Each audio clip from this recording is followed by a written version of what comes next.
નમસ્કાર દર્શક મિત્રો, વેલકમ ટુ જન સમૃદ્ધિ ન્યૂઝ। તો ચાલો હવે નિહાળીએ આજના મુખ્ય સમાચાર। મણિનગર રેલવે સ્ટેશન સામે આવેલ સિદ્ધિ માર્કેટ ખાતે ટીપી રોડ પરના ગલ્લા રૂપી દબાણો દૂર કરાય તેવી માંગ। અમદાવાદ મહાનગરપાલિકાના દક્ષિણ ઝોન એસ્ટેટ વિભાગના મણિનગર વોર્ડમાં રેલવે સ્ટેશન સામે આવેલ સિંધી માર્કેટ ખાતે દબાણકર્તાઓ દ્વારા ગેરકાયદેસર ગલ્લારૂપી દબાણો નિયમિત કરતા નજરે પડી રહ્યા છે।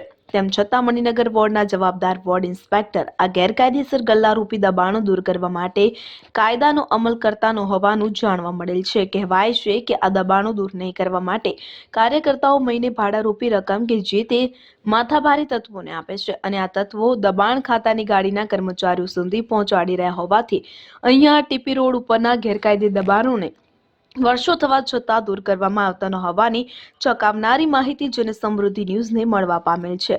જન સમૃદ્ધિ ન્યૂઝના અહેવાલ પછી મણિનગર વોર્ડ ઇન્સ્પેક્ટર દ્વારા તારકીદે આ સિંધી માર્કેટના ટીપી રોડ પરના ગેરકાયદેસર ગલ્લારૂપી દબાણોને કાયમી ધોરણે દૂર કરવામાં આવે તો પ્રજાને પડતી હાલાકી અને સર્જાતી ટ્રાફિકની સમસ્યામાંથી છુટકારો મળે।